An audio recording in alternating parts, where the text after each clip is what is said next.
Is that how it works? I'm gonna make sure my. Pretty good. Yeah. Okay, we're ready. Hey. Hey. Hey, everybody.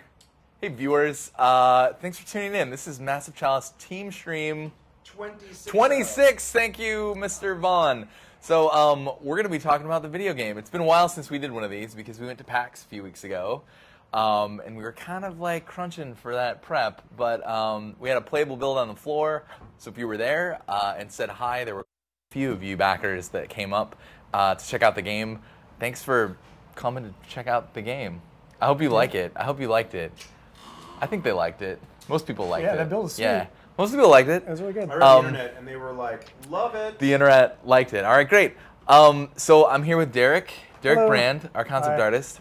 And UI artist, I should say that too. And joined, as always, on the wheels of steel, Anthony Vaughn. Sexy lollipop today, huh? Sexy lollipop. Nailed it. How blue is your tongue right now? That's no one needs to see that. All right, I guess yeah. It's brown though too. I didn't need. Roll. Oh, Do you want to see my it's Tootsie blue Roll? and brown. Should I show my Tootsie Roll? No, Oh. do not show your Tootsie Roll on camera. All right, great. Hey, we're gonna jump into this thing because we've been doing stuff. Yeah. We've been working on the game. I think that things are progressing really well at this point. And I feel like we're getting to a couple of features and things that I actually wasn't sure if they were gonna make it into the game's initial release.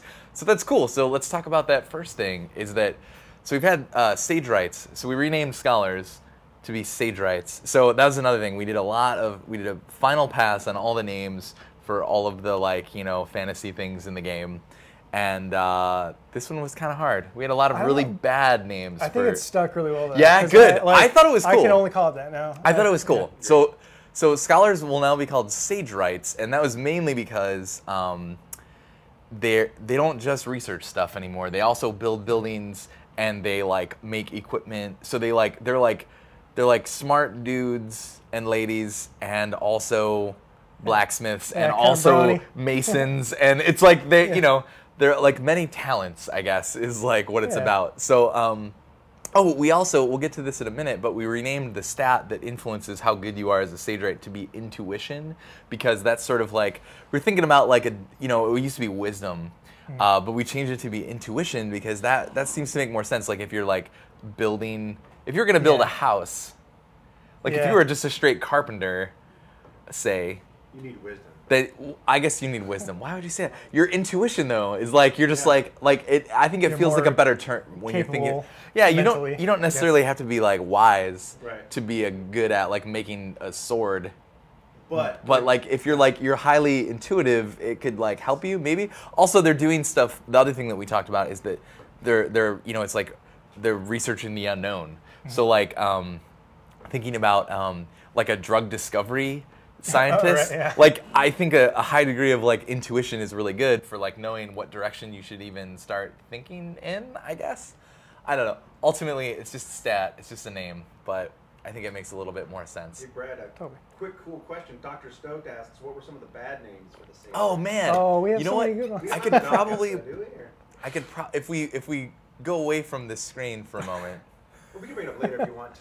I could totally, you know what? We can totally bring up the name document later, and we'll go through some of the really bad ones. You gotta share some of those. Some of the really, really bad ones. But Sage Right was one that I thought was really good because it sort of has the building stuff and also researching stuff. And so so Jeff got really excited about the fact that we had agitated is maybe a better word for that. He got very agitated that we were not going to make an outfit for the Sage Rights, and now that they had a cool name, I think it further agitated him. It was we got to actually have a visual representation of the game because we weren't, because there's really it felt like we could make the game without that and it would be fine.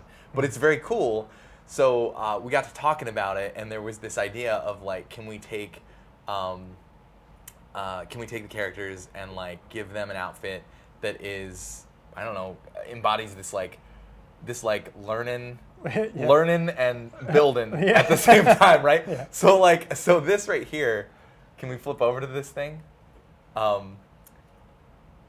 So this was like the first stab at it, Yeah, and this we was were like like, first stab. we're like, what if their right arm was their like smithing arm, their Yeah. building arm, and then their left arm is like their learning arm, you know? And it was Learning arm. learning arm. You got your building arm, and you got your learning arm. Like that's what being a sage right's all about. So yeah. So Derek, like, one of the ideas that we had was like, oh, what if you had the like totally bare-armed, Yeah. like blacksmith arm for their thing, and then the left arm is more sophisticated, Yeah. and like some of it works better than others. Yeah. Like I think that Yeah. this guy on the far right looks like he's in the Civil War, Yeah, Civil War or like Maybe. Nazi scientists. or a almost. Nazi scientist. Chops, Yeah. The chops will bring it home. Yeah. But we really like this, like the scrolls and stuff. He's got Yeah. like the hammer and the scrolls, and it's like that's kind of cool. And this pouch is sort of sweet as well. Mm-hmm. The apron, I like the aprony thing. Although this guy just looks like a chef. Isn't Yeah. that crazy? It's like the same Yeah, thing. it's- If you make it brown, you're a blacksmith, and if you make it white, you're a Yeah. chef. Like that's just That guy's like- sexy chef. that's the rule Yeah. of aprons, I guess. Yeah, that's a short apron with a cut up the sides. And then oh yeah, sexy But you know what? He's chefs. got a lollipop. This left arm here, I thought Yeah. that this looked a little X-Men. Yeah, he looks like X-Men making It, dinner or something. it looks kind of superhero-ish. Havoc, And then this one had a little bit of the like toga feel to it. It's sort of like also we didn't talk about it, but these shoes are hilarious. I love those You shoes. like- I would totally wear those. You could start like a new hipster thing in San Francisco. I think Yeah. if you wore these. You just take a rag Or- and put it on my feet, and then yeah, just it's sort of leather looks wraps. like- Did you know in the Russian army, like just recently, there was a traditional, and I can be messing up Russian, I apologize, but like they used to use traditional cloth wraps like up until like 20 years ago for their infantry troops.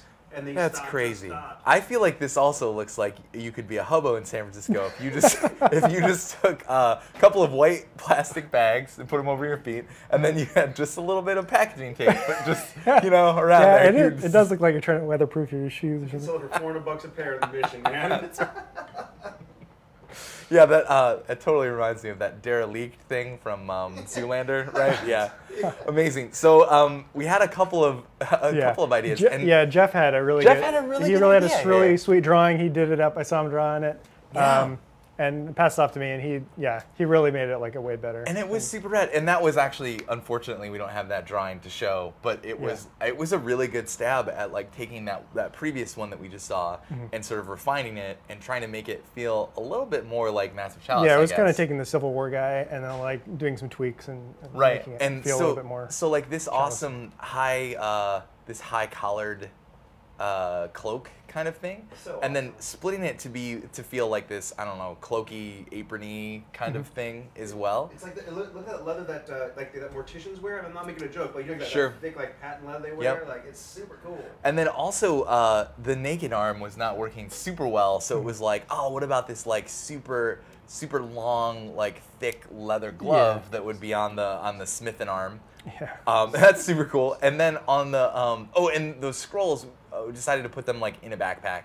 Yeah, of course. It's better for for Get your reading. giant backpack full of scrolls. And then this, like, I don't know if you can really see this from this drawing, but there's like, I totally love this. There's like a quill Yeah. in a holster almost, so you can reach across your body with your learning arm and grab it. knowledge on Yeah, somebody. just if you need to sign some contracts or some really exquisite documents or just jot something down On the fly. On the fly, Yeah. they've just got this like quill and some ink like ready to go at any time.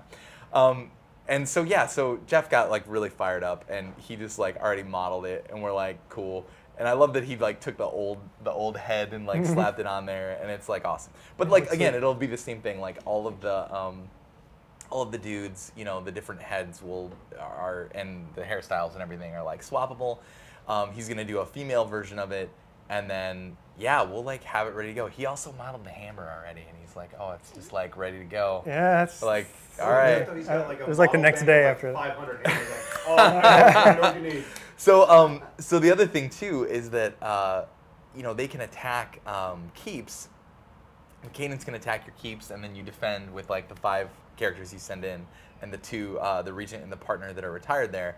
But we also we have these other buildings now. We have like the Sage Race Guild is like on the map, and that can get attacked, and then so can the Standards Crucible can also. We renamed that one. It's called the Standards Crucible now.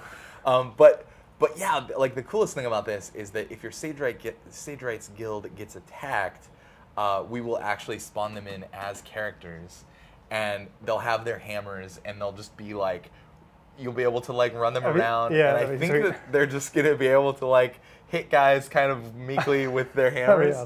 Awesome. I like that it would be a melee attack though, and this kind of goes along with our stat breakout and stuff.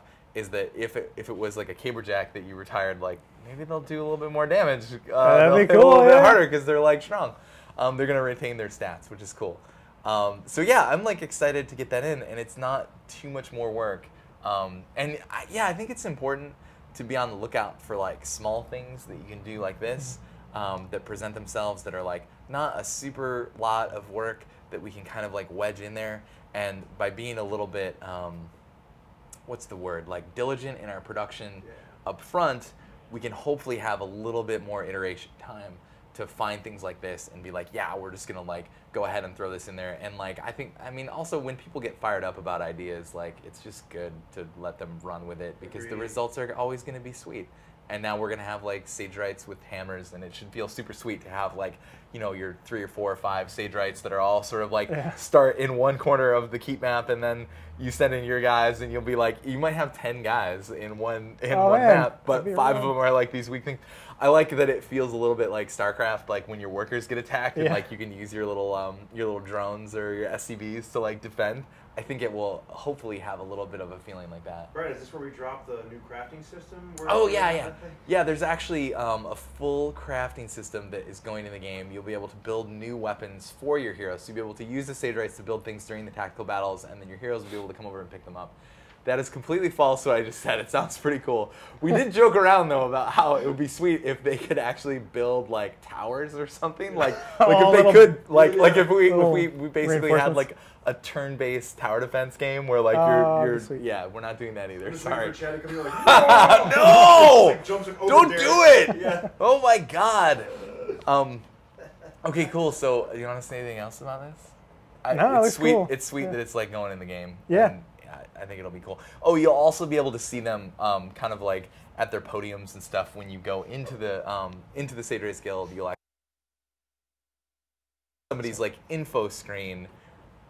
Cool. Like rather than just showing nothing, we'll be able to show this, and that'll be cool. Brad, DF Dan's on the chat, and he just said all caps, Brad is kidding, guys, enter Jesus, enter. Giving programmers a heart attack right now. We're not doing any of that, I'm sorry. No crafting. So the other thing that we have is, did Chad just flipped his desk? Sorry. So the other like, we're gonna cut for 10 seconds.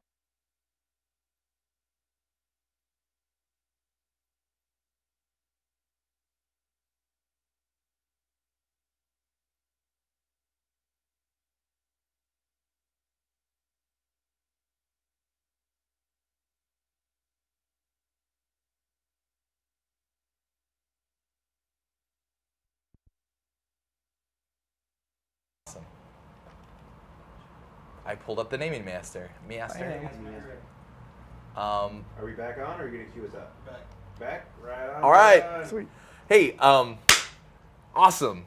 Welcome back, and we're back. So, the other post that you can retire a character to is to be the standard for like the army. I guess is how we think of it. Standard. You're the standard. Hero. You're like the gold standard. You're the standard of excellence, like standard. So that's again retiring a character from battle, putting them into this other building that's called the Crucible, and then they will train all of the trainees in the entire nation. So they act as a third parent. You can also have multiple Crucibles. I've actually never tried this in the game, but I know that it works. So you can build a couple of Crucibles if you want, and this is our way of like making sure that you're keeping ahead on the experience curve, so that if you have like a bloodline that starts later in the game and they're lower level, you're able to, through this system, provide them with like a bunch of extra XP to let them catch up to kind of the level that you're at.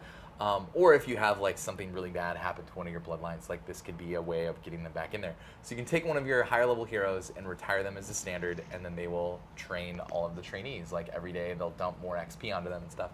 And so we're like, okay, we don't want them to lose their class. Like this shouldn't be a new class completely, but we want some way to denote that like they're the standard, and like what better way than with the battle standard? I don't know. Like giant this flag. is giant flag on their back. Like it's sweet.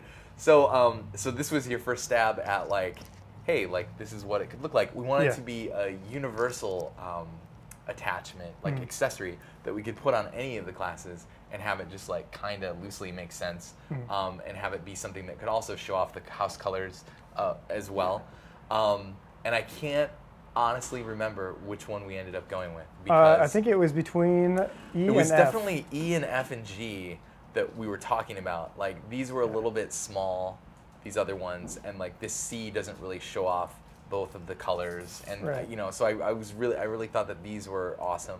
I hope we go for E. I just love the dual flag thing. It's yeah, the so dual cool. flag thing is pretty sweet. I feel like that's the one we went with. I can't remember. I think Or Jeff did was we like, go yeah, with this one? I got it, guys. I'll make all. He's like, I got it. I mean, they'll all be cool. This one might show it off a little bit better. I think that we talked about that a lot.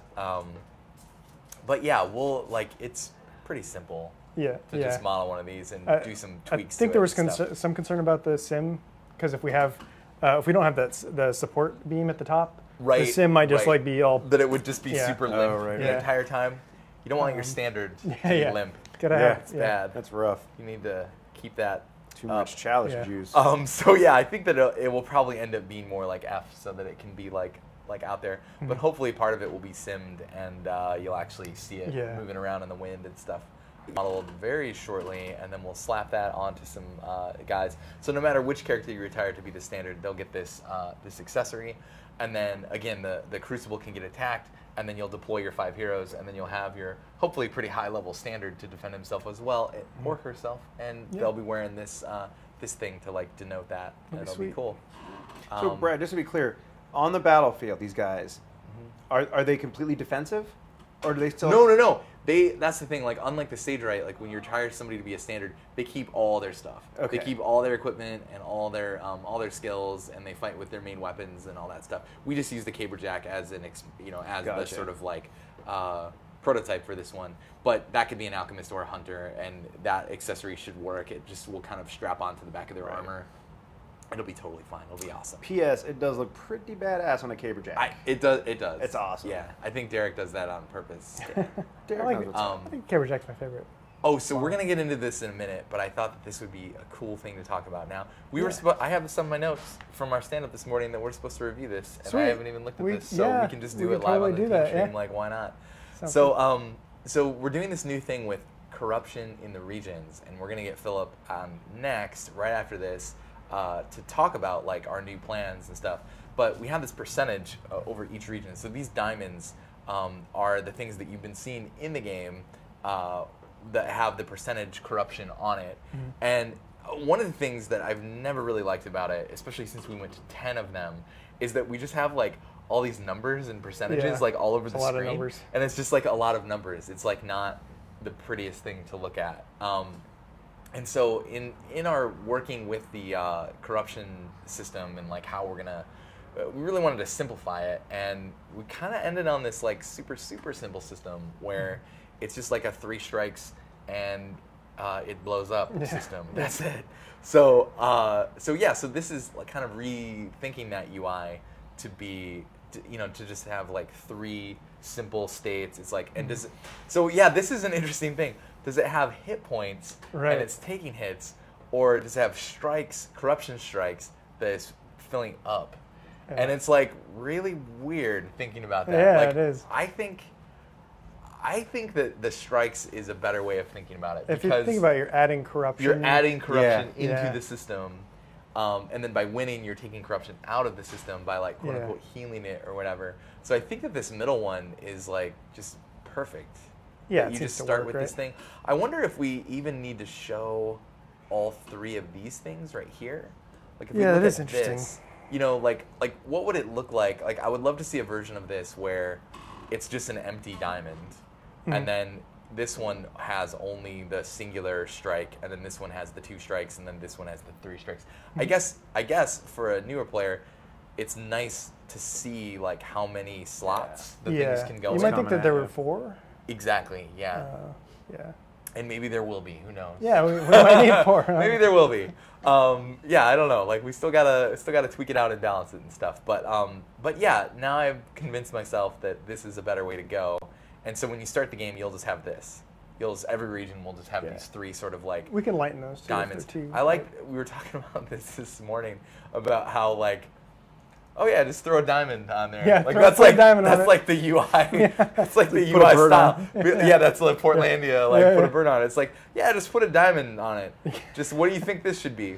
Well, what if it was a diamond? And it seems like, I mean, every time we do it though, it's like, yeah, that works. That totally works. This is fucking diamond. It's a language great. UI now. Yeah. Great, looking good. Diamonds. It really works for this game though. It's so successful. It's totally fun. There's this bottom one that I don't think is as readable. Yeah. You know, it's interesting, but I think that people might have a hard time between these 2 states, and these are really the most important ones to be able to differentiate. Yeah, you're going to see those the most, right? Absolutely, yeah. Because I think that you're only going to see it fill up in a very brief moment, where it'll explode. like it will add the 3rd one, and then like play some really horrible music, and then the whole thing will blow up, and then you'll never see this again. That will go away. So this is like very transient, but the other ones for sure you'll see a lot, and I think that this is just like a good way of doing it. I would be interested in if this is 1, 2, 3, going like this one fills in first, and then the top one fills in as 2, and then this one, just because like your brain is more used to looking at things as like a left to right kind of thing.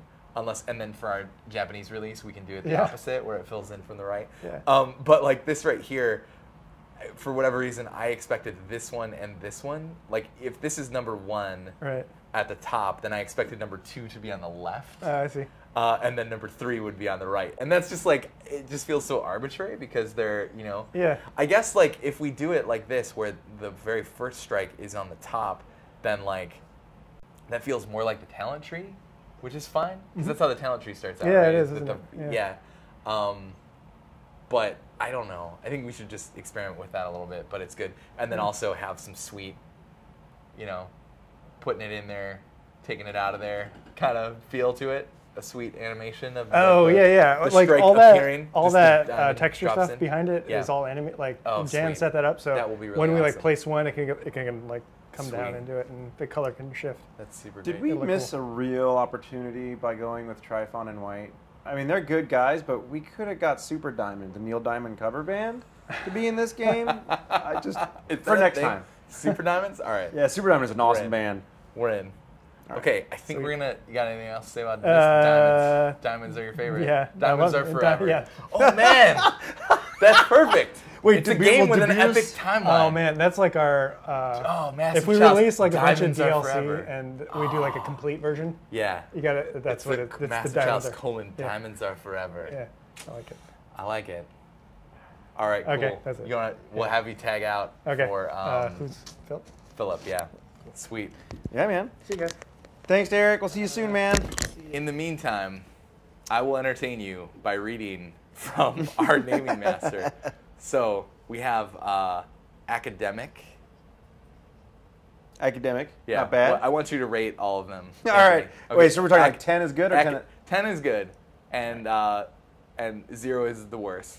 Okay. Okay, academic. Okay, academic, I'll give it like a 6, 7. Okay, all right. Whoa, that's pretty high. Ledger. 2, 3. Yeah, not super good. Like the ledgers. Cognizer. Okay, -8. Like is it cognizer? A cognizer. It's like that sounds awful. It's like the heat miser from that. Yeah. Provoker. Provoker. Schologist. Schologist is 10. What? Schologist needs to go all the way. Queerist. Querist. Oh, queerist. Queerist. Well, no, I was thinking like, query. We're not going with that one. Potato, Artificer, that's pretty good. Artificer's kind of cool. It's a mouthful, though. That's a problem. Scholarsmith. Too on the nose. You know what I mean? You know the one we almost went with, this next one, Highsmith. Highsmith. But then we talked about how like maybe it would just conjure pictures of like them smoking weed like all the time. And they're just like, dude, what if my color blue wasn't your color blue, man? I don't know. Yeah. Oh, I thought that said arcade maker. That would be no. awesome. It's Acada maker. PageRight. That's tough. Scholar Tech or Scholar Tech, like a scholar architect. He got his degree like a community, like it's like ITT. Scholar Tist. That one seems like you could mispronounce it, and it would be weird. Scholar. Scholartist? Yeah, if you flip a couple of those letters at the very end, it becomes something very different. Primer, forward, Smith, Nerdsmith, Excuse me, sir. Smithright, Sage Smith, Forthright, Forthright. That's pretty good, man. Artisan. I like professional. It's just on there. I don't know. Notions. I don't know. There's lots of really, really bad. Notions names. sounds like a doo-wop band, like, you know, like, hi, we're the Notions. If you guys can see this, I would also.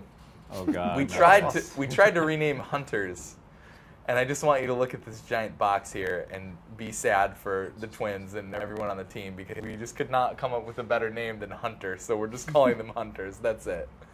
Well, the problem was we wanted to just like split the names up to combine the hybrid classes. Yeah, and it was just not happening. I know you're not the biggest fan of Latin, but someone brought up, and I'm sorry I forget who, but I brought this up once before too. Latin, Venator is hunter in Latin. It's kind of cool. That's not bad. Venator.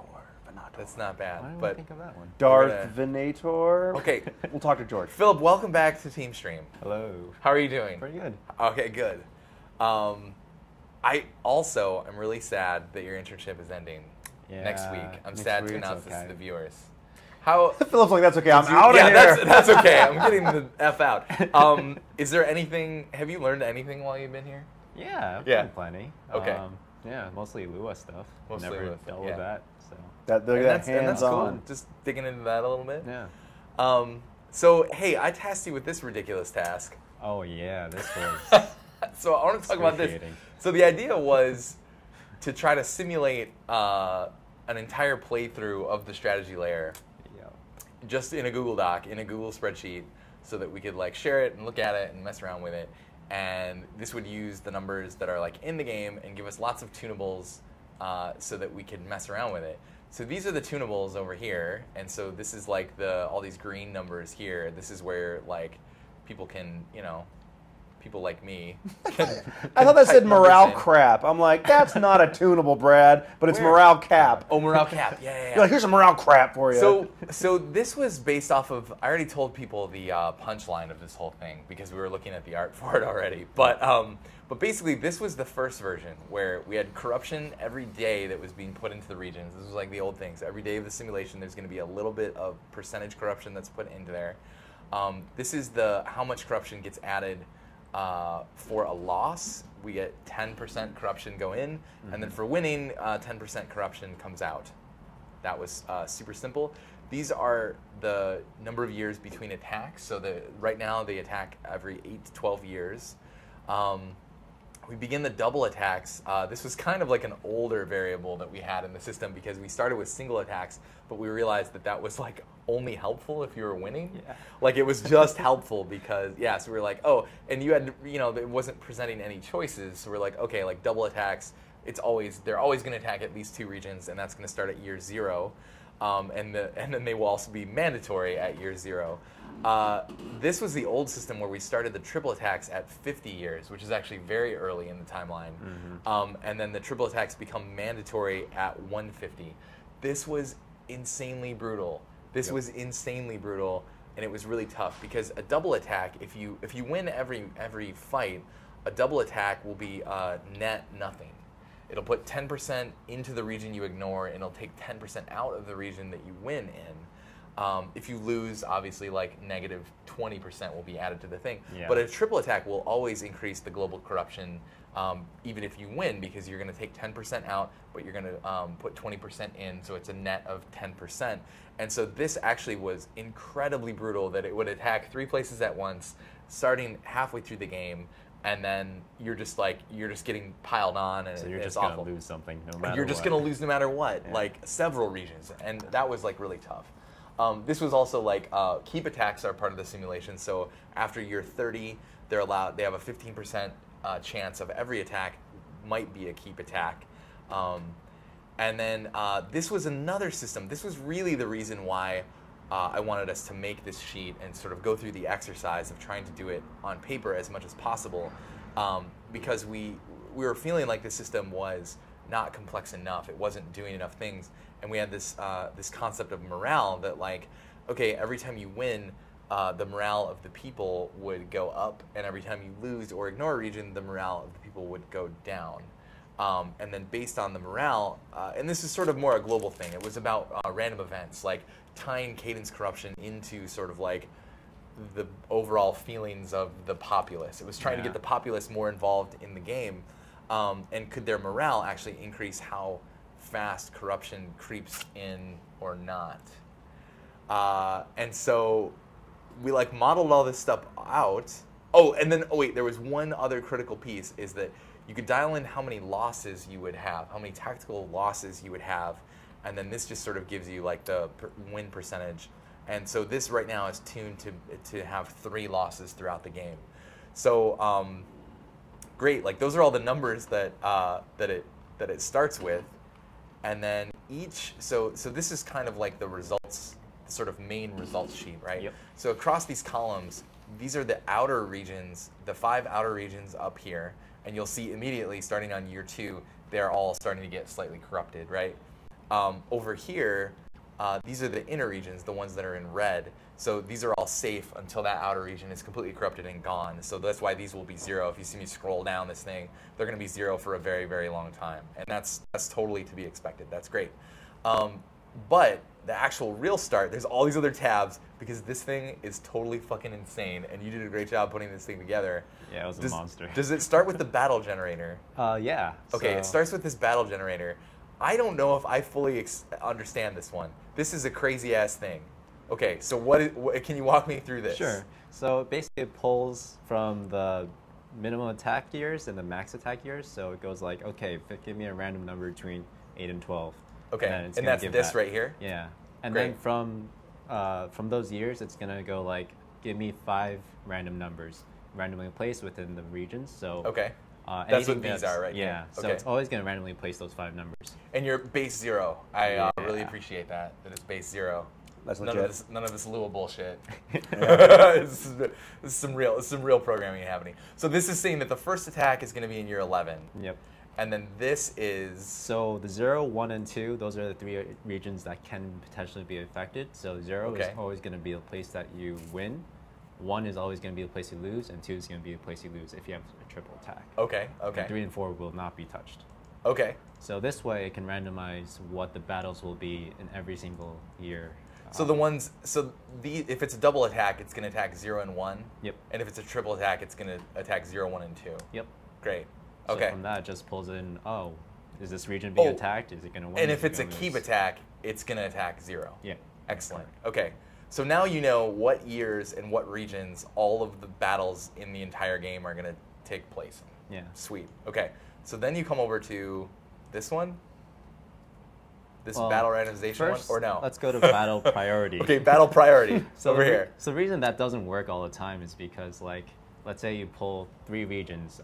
You want to know which one you're going to defend, because, like, a real smart player won't go like, okay, this place has 80% corruption. The other 2 has 20% Sure. corruption.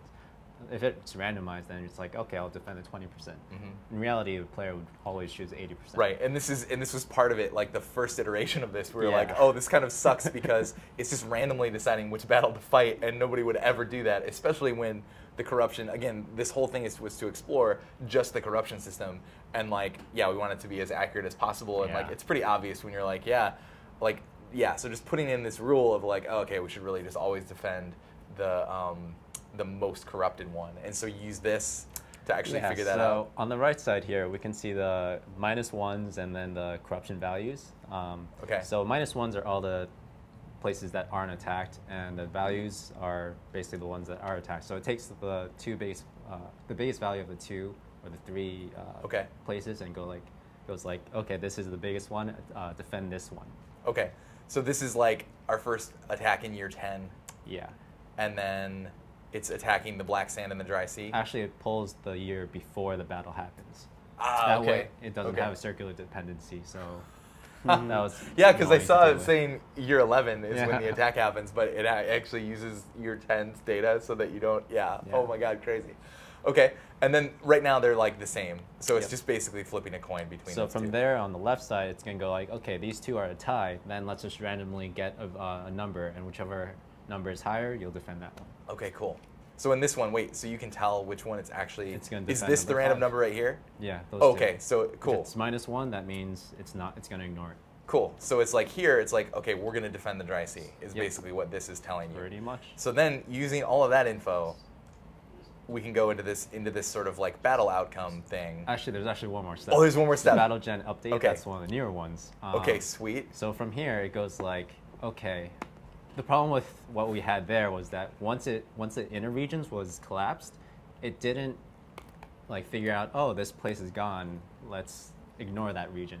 So from this is a new updated version where anytime a region is collapsed, it'll completely ignore it and pull a new 3 set of numbers. So it's referencing the battle priority and the randomization Okay. to generate this new list. This updated version. Yeah. And then this updated version plus the battle priority. Yeah. Use that to create this table, Yeah. which is the actual like outcomes of all the battles. So the first battle is in year 11, and like we said earlier, it was like Black Sands and Dry Sea, and we're gonna respond to Dry Sea, but did you win is over here. Yep. And this is based off of the 3 losses. So Yeah. we dialed in, we're like, what does the game look like if we lose 3 times throughout the entire game? And it's gonna pepper those in. So it's like, okay, we won the first one, and is it a keep battle? Nope. So sweet, it's gonna attack 2 regions, Black Sand, Dry Sea.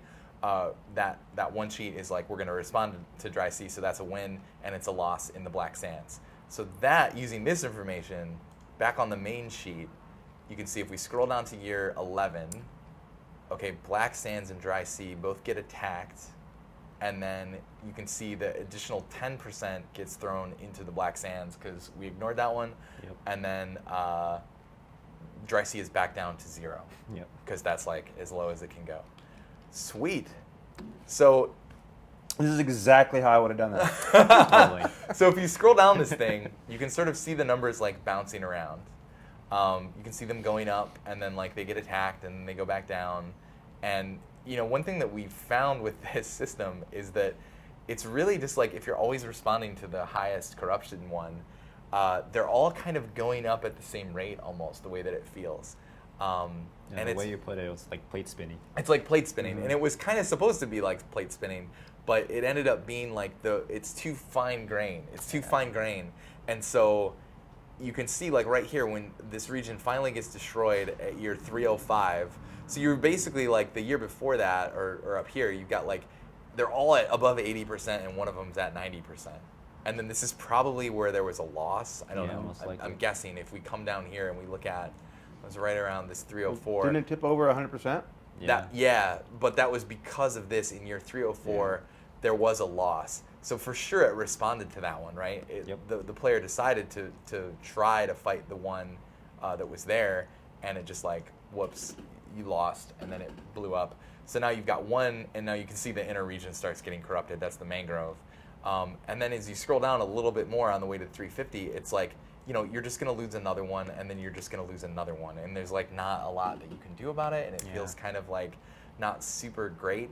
Oh, there was also the morale system here is also being tracked. So like the problem with the corruption system that we originally had was because it was all plate spinning, but then we put in this temporary morale system, Right. And it just seemed to do the same exact thing, which was really surprising. Yeah, I really thought that this was going to be the answer of like where basically if you ignored a region too many times, the morale, you know, boo, there would be this sort of like, and the original idea is that they would all start at neutral morale, and there would be -2 and +2 that they could go to, and that would affect the rate. And so if you had just, even though the corruption is not bad, if you had ignored a region a couple of times, it would be in that like -2 morale state, and the corruption would be creeping in really, really fast, and then it would sort of like pop up on your list, or at least before it had become super corrupted, you would feel like you have to respond to it just to fix the morale, just to fix the rate. So it was sort of like having position and velocity, and you had to like worry about both things.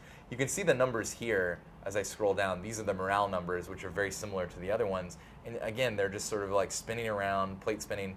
Now, once you go past 150, where you're getting triple attacks, it's exactly the same as we were talking about earlier, where even a win will drag morale down of the nation, because like that's just happening. So you can see them just like getting worse and worse, and then you're sort of getting into the steady state where they're almost all negative, and like that feels kind of crappy. And that's the same situation as the corruption. Same situation as the corruption. It ends up just doing the same thing, but just making it faster. Yeah. So so yeah, we had a totally sweet meeting about this thing, and we were also just like looking for ways to simplify it. So yeah, over here, this is like this is the updated version that we have, where we're like, okay, well, what if we just simplified? What if we just simplified across the board? Rip out this concept of morale. It's too complicated. Just get rid of it. And then change when the triple attacks happen. Make it so triple attacks are never mandatory because they're so brutal. Like let's focus on their brutality and make them like feel like they really sting. And then just go 3 strikes and you're out. That's it. Yep. So, and that was like a modified version where we just use, so this is 34s. So 3 34s and you're dead. That's it. So yeah, the game right now is all about 34s and 68s, and then they're gone. So this one actually, you know, we did this almost out of spite during this meeting. I remember this because we were talking about all these like super complicated ideas and like brainstorming a bunch of stuff. And it was like, oh yeah, well, Philip's been working on this thing, like let's pull it up. And then it was like, okay, what if we just made it like really simple, just like the simplest version, and you'll see it just won't work. It'll be crappy. And we like did it live in the meeting, and we like, and it's funny. We'll reload this and we'll show you how slow it is to do it on Google's. The power of the cloud. The power of the cloud is a little slow on this spreadsheet. But too many random values. Yeah, as you run down this thing, you can see the 34s kind of juggling around, and like that's to be expected. But then even here, this is actually really interesting. You know, here we are like year 94, and two of them are at 68, and that's like just flipping coins and responding to the most corrupted region. And you've got one that's at 34, and you've got 2 that are at 68. So that means you have 2 strikes, no strikes, no strikes, 2 strikes, 1 strike. So if the next random attack were to happen between the Alpine and the Black Sands, you would have to pick which one you want to go away, because you're only going to be able to save one of them. And I think that that's like really interesting because, again, we've taken a system that's like very like analog and like fine-grained and made it like very chunky and discrete, and it makes it so that like the randomization and like the big chunks are actually just more meaningful. They're just more impactful as you go through it.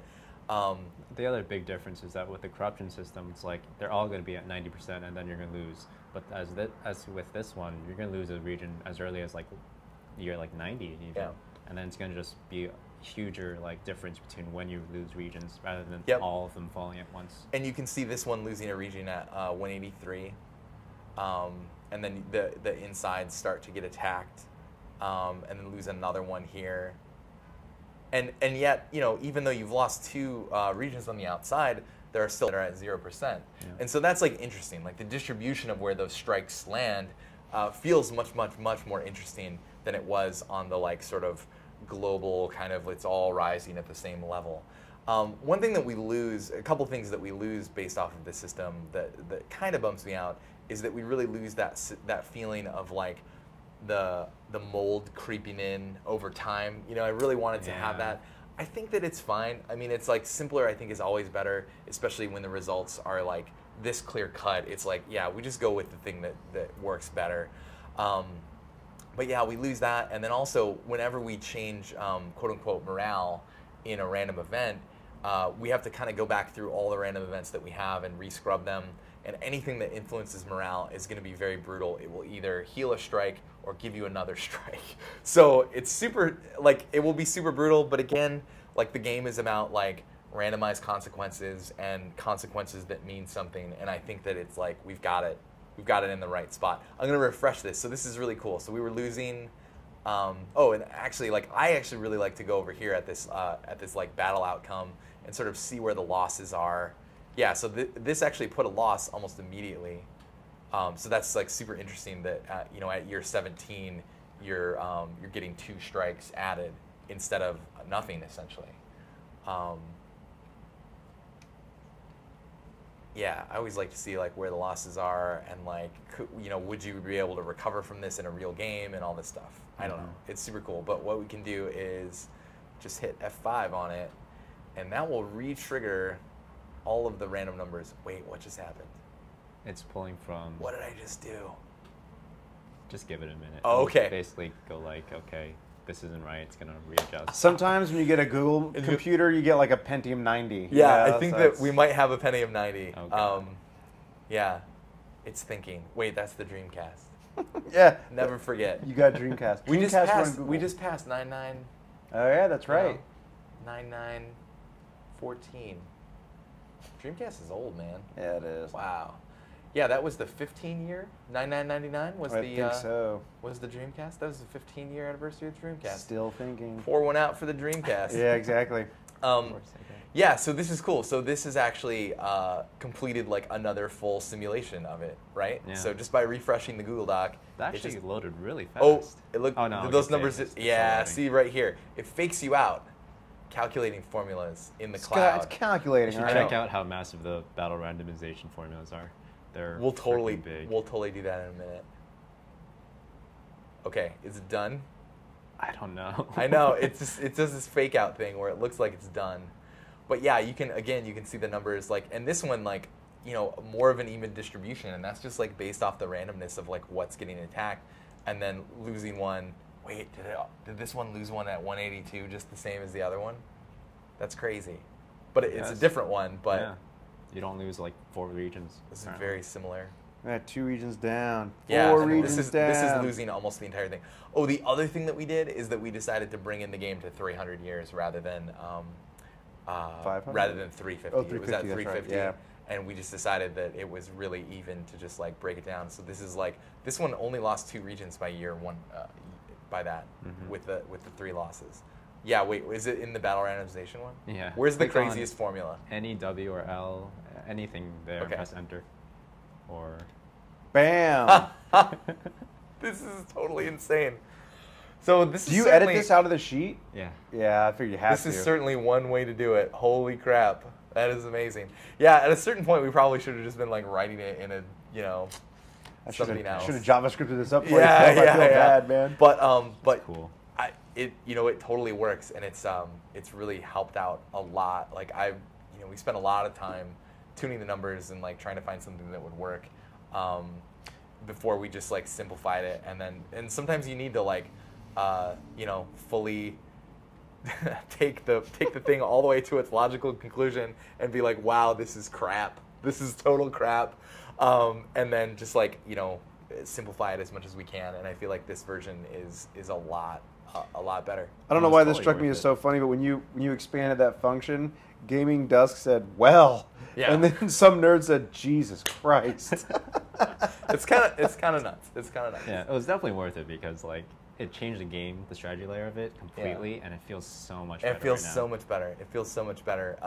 The decisions feel meaningful immediately, like when 2 regions get attacked. Oh, and there's another system that we put in that really helps all this stuff, and that's the region bonuses. I think that I talked about it a little bit in the write-up. Yeah. I did some of this, but Chad put this in, and it's basically putting custom. Why don't we fire the game up now? Looking at the spreadsheet is so boring.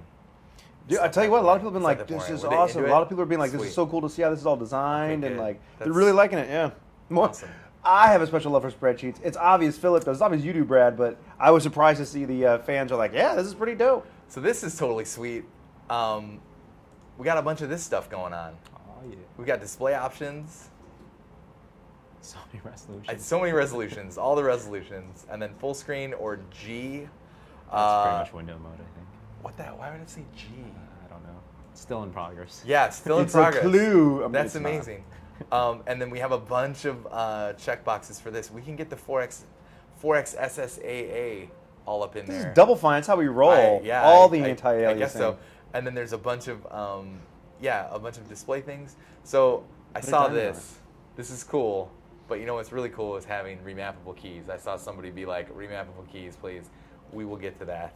That is on the list. And Brad, can I just say, do you think that's not just for the controls? Do you think that's how Derek imagines the Sage Rights doing their work? No, I mean, this is how Derek sees everything. Actually, this is just Derek vision. I asked him to just draw a keyboard and a mouse, and that's how he just sees it. It's terrifying. It's terrifying. And then the audio stuff. Makes so much sense now. I did notice that the ambience for the levels, I got to tell Dan about this. I forgot this.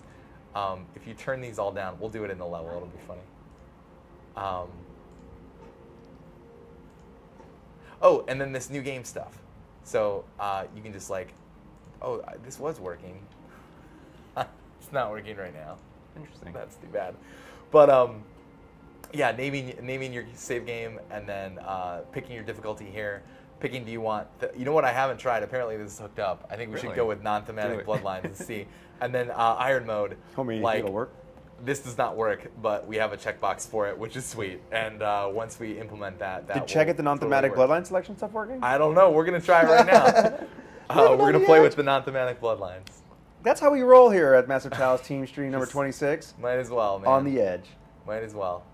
Yeah, see, I think it's working because we have... Uh-oh, I see somebody's. We have Haas Nosy Bonk. You know who else is in there? Simon Castle. See, that's the thing about the not thematically appropriate. He might have a really offensive, not offensive, but really silly battle cry or house motto. But like Simon Castle, that sounds pretty good. Maybe something. This pattern's amazing down here too. Yeah. That's I actually really why like I marked this as thematically not Look, appropriate. uh-oh. Yeah, see What this? just happened with that? Oh my I don't know God. how this guy got in the game. That was random, by the way. Did you plan this, Brad? No, This is sad. I swear to God that I did not. Philip and I talked about I this. swear to God that I Up there. But this, yeah, that's my art. Do you like that? I love it. I was trying to cut out the D, so it would actually just be a D and not a semicircle. I couldn't figure out how to do it. If anybody watching this can make me a better :D for my not. Also, this is truth in advertising wherever.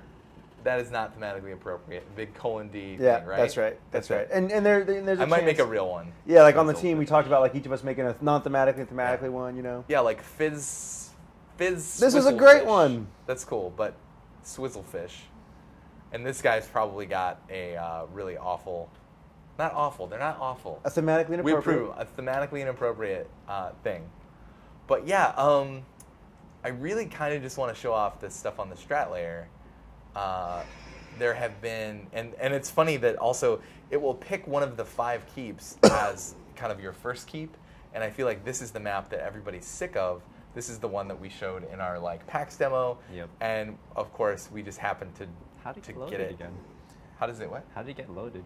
It's like a 20% chance of getting loaded, right? Or Yeah, I mean that was just 1 in 5. That got floor there. tile, yo. Look how nice that looks. Yeah, what else is happening in the game? Oh, we recorded all the VO. We'll have, I feel like we don't have any of it back yet, so I'm just going to wait. Although you can hear the placeholder dialogue. Can we talk about who we got to do the VO yet, or? No, I think we're just going to wait. We're just going to wait and talk about it when we have samples, and we'll make a, make a bigger deal. I'm going to say it. It's Tom Cruise, everyone. Tom Cruise. Tom Cruise will be the male Chalice. Yeah. And the female Chalice will be Megan Fox. Megan Fox. What do you think? I think it's a winner. But yeah, I think I'm just gonna skip this. There are plenty of, I'm trying to think if there are any like major things that have gone in. do they know about the strength decks? Oh yeah, so we can talk about that. We can talk about the. Look at this guy. He means business. We can talk about the stat overhaul. So that's one thing that we did. That I talked about in the thing. But basically, we have strength, dexterity, and intelligence as sort of like the core stats that map to the three core classes. So the caberjack is based on strength. The hunter is based off of dexterity.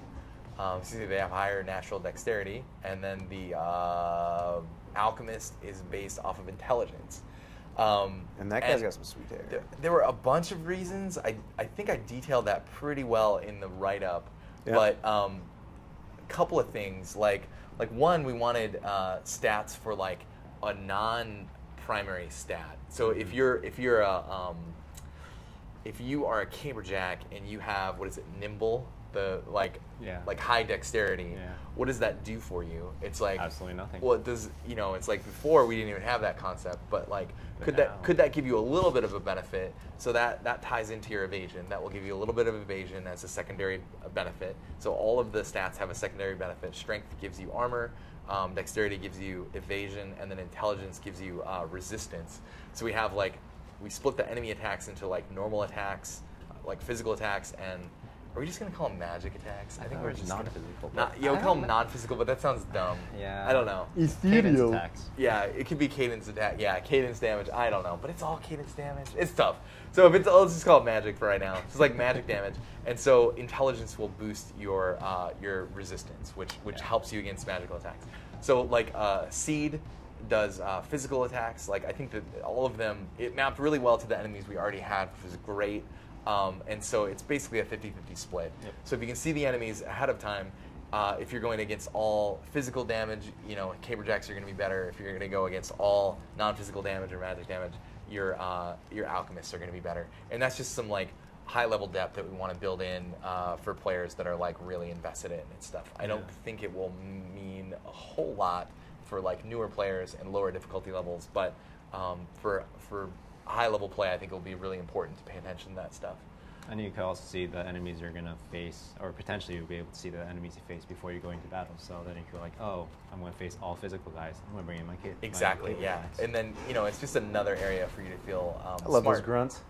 Those are so good. Yeah, that's right. We have those grunts in there that you'll hear when guys attack or take damage or die. These are just like, we don't have dialogue for the actual... a forced hui must. That's it, man. All right. I looked it up. It turns out it was not perverted. It's just thematically inappropriate. All right. It's just not thematically appropriate. Great. But thanks for backing the game. Yeah, man. Everybody who made a not thematically appropriate name, it's okay. Did that just go? We still love you. That was the steady now. That was the placeholder dialogue that we had. Oh, okay. Melina. We only recorded a little bit of it. But the other thing that it does, again, if you have that Caberjack that has a bonus to one of the non-primary stats, they get a little bit of a benefit, but it makes the matchmaking more interesting. Mm-hmm. You want to marry them into a hunter house so that the hunter kids might actually have that nimble ability, and then that's awesome that they take full advantage of it because it impacts their damage as well as their evasion, and that's awesome. So also the numbers are just larger. So we're in the process. We fight for food. Yeah, we do. So yeah, all the numbers are larger, and that was we realized that with the low numbers, it was really hard for a percentage-based bonus to actually like be impactful at all, and then also stay relevant throughout the game. So something like that nimble that gives you like more dexterity, like we want that to be relevant early in the game and then relevant late in the game. And if you start with only like 1 or 2 dexterity, a percentage-based bonus doesn't do anything. So to move to that, we really need to like modify the numbers in a pretty major way, and it really breaks the balance. And we're still trying to like get back to where we were in terms of balance, but like we'll get there. It's just it's just a numbers game. It's just a matter of time before we get there. Yeah, see, did you hear that? That was good. It actually really helps having those sounds in there, especially like to reinforce that which characters are men, which characters are women. We also pitch shift them up and down depending on if they're young or old, so that I think we have to do that a little bit more as well, just so that it's more impactful. Yeah. Yeah, that little thing does so much for the environment of the game. Okay, I think I'm going to skip back to the strategy layer. We can talk about the region bonuses.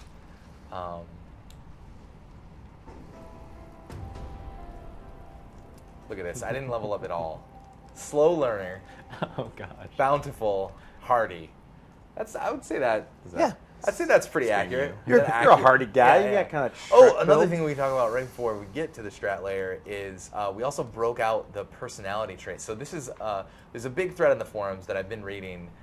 It's about eugenics, which is kind of like a sensitive topic, and we don't want to upset anyone when it comes to this. And I really don't like saying like, oh, like it's just a video game. Like we shouldn't pay attention to these like real world issues because like, oh, it's just a game and like wave it away. I feel like that's like really irresponsible. But you know, the game does sort of encourage you to take characters that have really good, quote unquote, good traits, good genetics, and put them together so that they will have kids and their bloodline will continue, while the other people, you know, you're not allowed to continue their line and they will die off. And that is definitely makes us feel a little bit uncomfortable. We talk about it in like once we get the script. We just recorded the script and we did some modifications of it to try to make it as like, I guess like as, you know, not really like encouraging you to do that, like not really being judgmental towards negative traits, and trying to encourage you to treat the heroes like people and not like a bag of numbers. So that's one way that we're trying to like address the issue, and the other way is we've broken out the traits into. We have a personality section now, which we're going to be beefing out with other things that impact their stats. So this is sort of like the nature nurture section now, where you have like your genetic traits, but then also your personality traits, and both of which can be passed on. And it, you know, you might have somebody who has perfect genetics, but is like kind of a jerk, and you won't wanna like continue that person's bloodline. And then you have somebody who might not have the best genetics. Maybe they have asthma and they have, you know, some other like bad traits. They're slow, and they're like sickly. But then they have these great like personality traits that really make them like super valuable. Yep. So that will encourage you that even though there's like, you know, bad genetics within this character, you don't really care because they're super valuable to you because of like who they are as a person, which I think is really cool. And I hope that at least like lessens it and kind of takes it away from the like, you know, just brutal like Pokemon breeding of humans. I'm like, telling you right now, Brad, that is exactly how I'm playing this game. I'm taking it straight up eugenic style. Winning is all that matters. Cobra Kai. But like, I mean, I guess that's the other thing is that, you know, even if you're trying to min-max, because I think that's always been the, oh my God, this is hilarious because Brad Muir's down here, but I don't know if you saw who is up here. Barth Muir. You totally can't make this up. This is Barth Muir. Barth doesn't mess around. By the way, faint-hearted. Since we're back on your bloodline for a second, Crunch 2600 said, Brad shares the traits of a fine Eastern European cheese. So you got that going for you. I do? What's a fine, a hearty, bountiful, slow-learning European cheese? Yeah, I guess. Look at my beard, though. I don't ask pretty questions. good. Yeah. It's pretty good. Also, high fertility. I think we're starting this one. That's easy. You're like, that's definitely a Muir trait. I mean, so I guess that was always the thing with the eugenics is that if you're trying to min-max the game, like games really encourage you to min-max them. That's like kind of the point for, especially for some players. Some players don't care, but if somebody's trying to play at like peak efficiency, they're trying to min-max. The game really does sort of like encourage you to practice like brutal eugenics, just like you said. But I'm hoping that, you know, with this, with the personality stuff coming more to the forefront, that even if you're trying to min-max, you're not being a brutal eugenicist. Is that a word? Sure. You're not being a brutal eugenicist because you're like you're only looking for the best positive things. But a lot of times, the best positive things can just be like, this person is a great leader, and okay, that person's oblivious. I'm trying to find good ones. We have some more. Alert's pretty good. Alert, yeah, like increased evasion. Who got a dogness in there? This has been Burbanks. This Burbanks got to be Burbanks, yeah. The dogness. Pretty cool. There's a dogness coming. Yeah. Phil Bacon Eater. Yeah, I'm trying to see if we have other. By the way, I thought almost that was thematically appropriate because bacon is thematically appropriate for anything. Bacon Eater. Bacon Eater. The Bacon Eater clan. Wow, I've got a lot of bad ones. There's Alert again. Lone Wolf is pretty good, and that is by itself. The Avenger is good. Like there are just several more. There are several that are good, and we're really planning on putting more in there that really like focus on it. There's also receding traits, aren't there? Like hidden traits. Yeah. There are totally recessive traits. The thing about that though is that you don't know, and I don't want to tell you which ones your carriers, or I'm sorry, your characters with the quote unquote good genetics might be carrying some bad genetics with them. I think it's more fun and more interesting if you don't know that going into it. The problem with that, at the very beginning of the game, you don't know, and you're still encouraged to play the game just with like, you know, brutal eugenics in mind. So I hope that it's enough to sort of steer it away from that. I forgot about your it's Muir Manor. Your we motto. talked about it. Yeah. I forget what the battle cry is. Here, as soon as I do this, yeah, it's probably death to bards is what it is. That's what it should be. I'm gonna go change it right after this. So we'll build another keep. Sweet. Okay, so this is yeah, this is it. You get to pick again. The percentages will go away, which will be sweet. So you'll notice like any of these inner regions, you don't get any bonus for this. You're just like, that's it.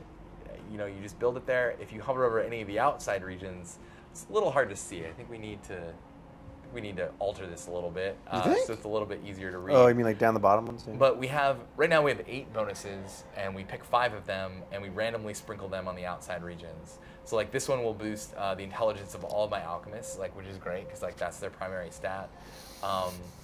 This reduces the construction of all buildings, like the time it takes to build all of the buildings. This one is a local training boost for the standard. So if you make a crucible there, retire a guy, he will pass XP onto trainees faster. This one boosts the dexterity of all the hunters. We have, there's a boost for all of the Caberjack strength. It's sort of like the 3 core stat one. So that, I guess that was 5. This is number 6. Local guild research rate. But okay, so if you build a Sage Rights guild there, that'll increase the amount that they speed up the research. That's 6. There's 2 more. There's a local kill XP bonus. So you just get, all of your guys will get more XP per kill. And then the last one is the keep bonus. So if you build a keep in there specifically, it will increase the fertility of the 2 characters that are retired there. And the whole purpose of this was like, players were just like constantly building keeps in their inner regions, and that was just way too safe. There's no incentive to do it on the outer regions. But now, and so this one, since my character is a hunter, I'm going to build out here. It's a good choice. Because this will boost the dexterity of all my hunters. Another thing that we got in, this is sweet. Oops, hold on. I'm getting the debug cam going here. Oh, I love this. So this is like this scaffolding thing that Jeff built, and you'll see this around the keep, and then I think it's actually under there. Let's look. I think you can see it right there. We're gonna find it. This is a sneaking mission. Where am I? Left, turn left. Yeah. Yeah. Okay. So sweet. It's totally under there. Shh, don't tell anyone. Don't tell anyone. Yeah. But we're not based on its completion, we're not broadcasting. It's fine. Based on its completion, it will be rising up. You can sort of see it like rising up. And there will be some effects around it and everything. And then when the building is complete, so good. There will be an effect that actually like breaks the scaffolding off. I made a joke that it should explode and the pieces, it should jib everywhere. and the pieces should bounce all over the map and whatever. And yeah, it'll have effects on it. It'll be cool. And that's just a way of like really just being able to tell, especially when the timeline is paused. Just like, is this building in progress? What the hell is going on? I don't know. Deal, yeah. And that's really fantastic. Right, and that was a small but significant problem. That was like, you put keeps down, and it's like, are they in progress? Do I have them already? What's the deal? So when the research is complete for building a building, this is like a new flow that Chad put in. You hit OK on there, and it'll take you, rather than back to the research menu, it'll take you back like down into the building so that you can like actually retire somebody there if you want to. Put Barth in there. Should put Barth in there. Barth is we he's don't a want kingmaker. We don't want it. Wait, no. What am I talking about? Of course, we want another Muir bloodline going. Of course. And the Myrtle Elsberno is not messing around either. Yeah, I think I married an Elsberno to. Is it weird that basically you and Ben Burbank are having a kid right now? It's kind of weird. That's Benna Burbank, That's okay. though. But fair enough. So this is actually great that she is quick and nimble. That's very good to get onto my hunter children.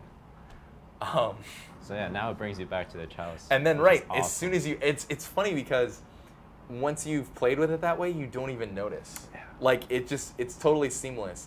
But essentially what we did there is just teleport you from that, and now you're at the research menu and it's open, and you can like pick your next research item and whatever, and then you'll go back to the map. So you never have to go back to the map, and it's just it's small changes like that that I think really make the game a lot more playable. Yeah, and saves so many clicks and like animation time. You're like, oh, when can I get to the chalice? Yeah, and then I'm gonna build a crucible out here because there's a bonus for that building.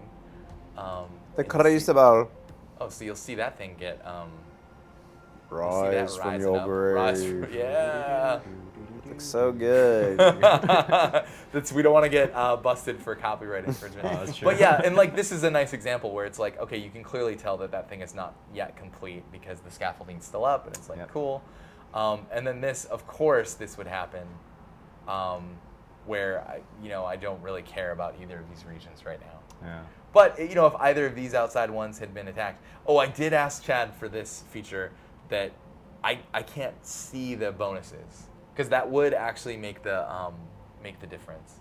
But also, we're working on the rewards, the type of enemies, and then the rewards. You can see it there, but that's actually just hacked up. That won't actually work. But that will, even in this first attack where everything is at 0%. I'm sorry, 0 strikes. Everything is healthy. 0 strikes, yeah. Everything is healthy. So wait, so Brad, just to be clear, we're not going to show the bonuses per region at the end game, like when we ship. Oh no, we absolutely will. I'm saying here in this attack, that would be another piece of information that I would use to make this decision. Oh. And I can't, even though they're there, I can't see them in this. We haven't updated this UI. Oh, we'll right, update okay. that and do So that. you'll be able to right click it and go like, oh. Yeah, this is right click it bonus. and see and be like I think that this was like the alchemist one, Yeah. and this was I don't know, Experience, I think? something else. So we'll go here. This is pretty similar. Let's see who we have. We need to get some more mirrors out there. There's Catherine Muir. She's the last mirror. Got that dexterity boost. All right. Yeah. Have her go make a relic. There you go. That's what I say to Katie all the time. Yeah, I know. And she's just like, "You're so weird." Is Yeah. that what she says to you a Yeah. lot? Makes sense. Oh, that's right. We've been working on. We got Mark Hamer, who is amazing. Looks so much nicer. Doesn't it look way better? Oh He's my been goodness. working on the materials, the ground materials for this level in particular. And if we should turn get, off Fog of War and kind of cruise around, oh, wow. you can just see that it's just looking more finished. Like this piece here in the middle, Yeah. it's like he's putting some of that same texturing technique down the side of it, and it's just I don't know, it's just That looking looks beautiful. It's looking more awesome. It's looking more like a finished video game. The cool thing about Mark being doing this work is a lot of people don't know, but he was he really helped set the stage and early on art direction for Master Chalice. You can go back and watch that. I think it was our very first video about art, where we sort of showed off all of the stuff that we had done, like all of the concept art that we had done early on in the game, and we just kind of like hung out with him and talked about like what we were thinking about and all this stuff.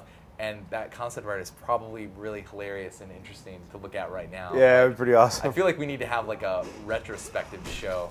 Yeah, agreed. I cheated. I knew that guy was there. I You're turned just off. that good of a player. I that's turned all. off. I turned off the Fog of War. Was that your intuition? That was my Brad? intuition. Yes.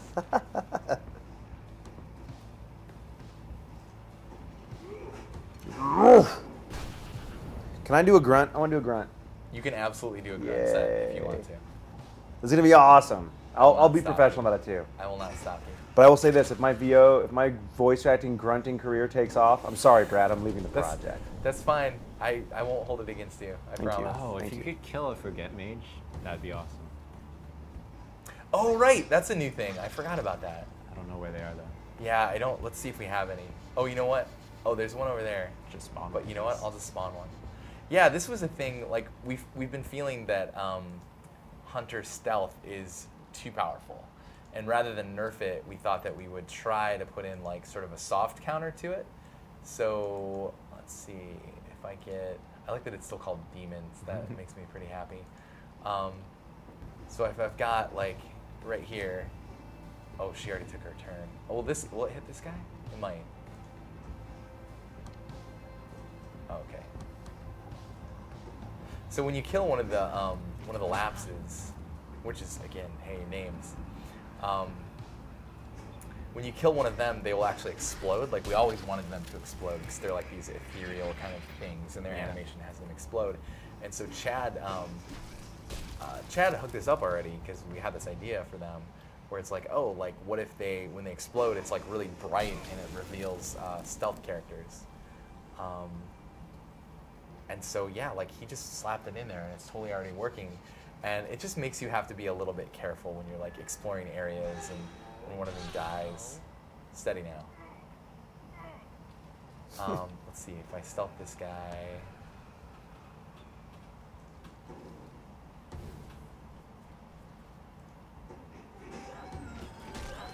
So the effects are totally placeholder, but yeah, it'll totally reveal all of your hunters that are stealth around, and that might completely screw up your strategy when you're hanging out. Hunters are That OP battle anyways. cry was vertical slice. What? No way, was it I think really? it said vertical slice. The swizzle fish? Swizzle Is that fish who got and the kill? vertical slice. Sorry, I apologize. That is just awesome. See, only the producer would love the Exactly. the vertical slice as a battle cry. That is pretty pathetic. I'm like, sweet joke, dude. Yeah, and we're still, like I said, we're still working on like the balancing and stuff, but it's coming along really well. I think that the new numbers are feeling much better. Like for example, like this character. Oh, I can't zoom in there. Sorry. Oh, did you see the colon D there from the kill? Nice. That's. Hey, Swizzlefish is on the thread. No way! Swizzlefish. Vertical slice. Someone. Vertical slice, baby. This guy has so much health from that increased Yeah. hardy trait. Is that right? Is that what that is? Yeah. Yeah, so right, because we have that, it's like a 20% bonus Yeah. or something. It might be 30 right now. And also we have bigger, the per level, the increases are just much larger than they used to be as well, percentage-wise, so that you're just more rewarded for like increasing the level of all your characters. Well, sweet. You got any questions from the chat there, Anthony? Yeah, man. I think we're So- gonna wrap this thing up. It's almost 5:30. Yeah, we've had some. I've been keeping track of some that came in from the get-go. It might be going back a couple topics if you're cool with that. I have no problem going backwards with my life. Let us see here. Oh, okay. So Shadow Mant had a question back when we talked about the Sage Rights. Yes. Do you just pick a project and all the Sage Rights work on it, or can you allocate Sage Rights to work on project A, B, et cetera, et cetera? Yeah, it's just a global thing, you know. Mainly for simplicity, just that they're all working on the same thing at the same time. I guess it's for simplicity. It's also for balance reasons, because I think that a lot of people would feel like they're being encouraged to actually research maybe like 4 or 5 different things at the same time, and then that means you get like no tech, and then all of a sudden you get like 4 or 5 things all at the same time, kind of. And I think that making sure the balance can handle that level of like spiky unlocks of stuff just sounds impossible to me. Yeah. Like I would rather just be like, okay, you get them one at a time, but you get them faster, and like that's what you do, and like that's it. Right on. We fight for food.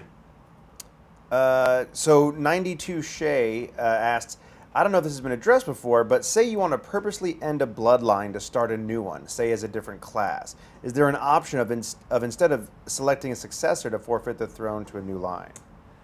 We don't allow that right now because, again, like we wanted to, that has been a thing that we've gone back and forth on. We don't want revolving thrones. That's like something we really don't want. So when you establish that keep, as long as there's a successor, you really have to appoint them. Right. You sort of have to continue it, and I think that is just better for the game. It might not necessarily be better for the player, though. It's not, but for lore-wise, it fits, I think. It's like, Lore-wise, I think it makes Yeah. sense, and it's a restriction that you just have to live with. You just know. gotta deal with those Lannisters. Yeah, and Yeah, it's, man. I think that it's totally fine. 50%, Scooch it over to the left. just right here. Yeah, there you go. then I do that all the 60%. time. One square over gets you a better percentage hit. Simon. So okay, so now kind of moving on to the balancing and the 3 strikes. I don't know if we'll be able to remember this, but Ferret Turret asks, if the 3 strikes thing goes in, though, does the win-loss delta matter? I'm trying to think of the context that goes into. So 3 strikes is going in. Yes. Does the win-loss delta matter? We'll come back to that. Maybe Ferret Turtle will answer that one. I mean, I think that he's win-loss delta. What do you think he's referring to? The change between losing and winning, like basically, Yeah, like I mean, right now we're basically like a win. Does matter. A win heals a strike, and a loss. So gains a Ferret Turret strike. was saying, oh, that was for the first spreadsheet you showed. Oh, for the first one, yeah, our delta was it was. Oh, it was 10 plus or and minus 10. That's It was right, plus that's or right. minus 10 for both. We tried experimenting with that, and basically, like by making that larger and larger, we started approaching the 34, the strike, right? So That's so funny. He just that was 5 or 10. 10 was sort of where we started. I remember we tried it at 15 and 20, and then we were just sort of like, okay, now this is making morale mean nothing, and it's all about attacks and wins and losses. We even tried 0 and 20. We all tried 0 and 20. We tried a lot of different things, but basically everything that we did pushed us in the direction of like this simplistic strike system. Gotcha. Right on. By the way, I have one last question, but DF Jeff is running up here. He says he has some teasers. Ooh. So I don't know What? if that means like Exciting. some sort of dance ensemble he's doing, or he absolutely should come up here. I told him I was going to swap him out, but so he's working. So the crazy Nate. So this is the last question we got about, or at least so far, about the balancing. Do we just start with a guess at what would be balanced and tweak from there? So many variables, Yes. you know. Yeah, right. Yes is the answer. There's also a trick. Have the intern do it? This one weird trick to make your game design better. And that is to, like, if you think a number is bullshit, if you think it's wrong, either, like, don't just tweak it slightly by, like, 5 or 10%. You should, like, double it or halve it. You should, like, make a huge change. Blow it out, yeah. And then just see what it does. Interesting. Because your brain probably can't comprehend what it's going to do. So it is good to just, like, do it and then see what the simulation spits out. But, yeah, you should always like go hard, and then if you went way too far, you'll know it immediately, and then you can back it down to something that's more appropriate. I see. But yeah, it's like it's hard to remember that too when you're working on stuff, because you'll always feel like something needs just like a slight bump, but then you can just increase it by 5% and then 5% and then 5%, and then now you're just like wasting your time, because what you should have done is increased it by like 200% and then been like, whoa, Yeah, okay, you won't probably feel the about change 50%. otherwise. Yeah. Then you put it at 50%, you're like, cool, it's there, Yeah. rather than the like 5, 5, 5. You have to do that 10 times before you get to 50%. So Right on. yeah, I think that's it's one weird trick for getting It's not bad. your game designed.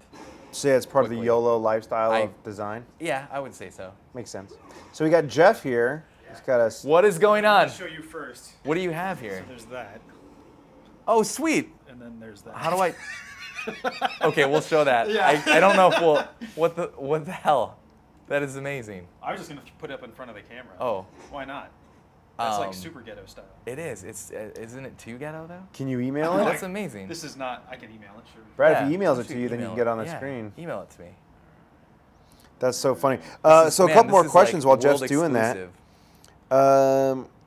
Smiles asks, good old friend Smiles, are additional outer region bonuses planned, or are we set with the 8? I think we're gonna start with 8 and see where that like ends up. I think that it's enough. Just because there will be 3 that are sitting on the sidelines like every game. Sure. So it will make your playthroughs like different, but it's totally accepting of more. We could put more in there. Okay. We talked about doing the non-core stat boosts, but that just felt like they were, like dexterity for your caberjack. But that just felt like it was maybe not as impactful, just because it's like, yeah, we want them to be something. We want them to be really tempting. We want you to be super tempted, maybe early on, to build on the outside regions, and then sort of realize that that strategy might not necessarily be the best thing Sure. for you. Another one came in from Leorian. I always hope I pronounce that right. Is there any intelligence behind the Cadence actions? I remember Julian Gollop talking about how in original XCOM the aliens had their own objectives and responsive difficulty increase. No. Is that bad? I mean, It's a spreadsheet. There's a little. right now it's totally random, right? Chad It's puts totally in random some at this some point. focused intent on them on the tactical layer, though. Yeah. Oh yeah. But I mean that question, especially with the XCOM thing, that sounded more strategy layer. Agreed. Yeah. And no, right now no. They could, I guess, maybe. Okay, sweet. I've got these sweet teaser images. Oh man, this one. We're really gonna show this other one? Okay, we'll show it. We'll show it because it's amazing. Yeah, so I'm really excited about it. So well, this is sweet. I didn't know that you had modeled this guy already, but this is the for the standard. Did you go into one of those places? They should be in the build. I saw the dude in there. I didn't see Were this you in still there. sitting down? 'Cause I No. was- No. They were standing up like next to the arena, and you could see the cool. like grounds. It was really cool. Yeah, I hadn't even seen that yet. But yeah, this is the standard Yeah, and the white will be the house colors. And Cool. There's a separate one on the bottom for the secondary house colors. down here. Yeah. It like breaks it out so that cool. So yeah, that's gonna look super awesome. We also had to put a bunch of wind into Already done, that son. thing. Oh yeah, nice. We already have This wind. thing's rigged up. It works in the game. Like, Oh, I haven't True seen fact: it. Jeff That's puts amazing. wind in all of his models. Okay. It's amazing. And then we have this. This is the first of, we hope, many that we do in the future. Yeah. But this is the first relic caber in the Yeah. game that we will make. I got to break it up into something called the head and the shaft. So we Those hope all to have a good lot cabers of have. these for like the individual weapons, the relics that get created, and they have like different pieces and stuff. And this was like not planned. This is extra credit. So I hope that we can actually like get this in the game for the initial release. But for sure, like having the relics have their own personalities and like have them like look really awesome and be differentiated, it's totally sweet. Where did you get this head? Well, no, it's a secret. If anybody it's can a figure out secret. where this head came from and how you were It able to shouldn't get be it, too hard. yeah, it shouldn't be too hard. But this is sweet. Stacking. It's a yeah, right. It may have come from stacking. That's true. That's The my. reverse stacking hammer should exist, though, where it's just Charlie, but it's on either end. Amazing. Okay, they would make really good alchemist potions, right? Yeah. Little stacking dolls. That would be great. Did that for Iron Brigade already. Yeah, we totally did. You're right. Okay, I think that we're done. I think we're shutting this thing down. You're good. Thanks for joining us. Yeah. So this was Teamstream 26. We'll be back in a couple more weeks with Teamstream 27, showing some more progress. Yeah, we're getting a lot closer to announcing our plans for release and all that stuff. I think next time we'll actually be ready to discuss all of that Yeah. stuff. Don't hold me to that, but yeah, the game is really shaping up. I think that we've got a clear idea across every axis of like the entire game. So like we're kind of almost ready to share it with you guys, and that's awesome. I'm really excited about that. So yeah, tune in next time. We'll be talking about voice acting for sure. We'll have some snippets that we'll share, which will be totally sweet. The guys did a great job. Twins were there, Chris Brown was there, and it was super fantastic. We'll have stuff to share from that. And yeah, more stuff in the game. Maybe some more crazy relic stuff. Get that Sage right in the game. I don't know what'll happen, but it'll be good. It'll be good. I'm stoked, man. Anything else? I think we are good. I'm Just gonna go drink a cocktail now. Yeah. We'll see you next time. Thanks for joining us. All right, bye.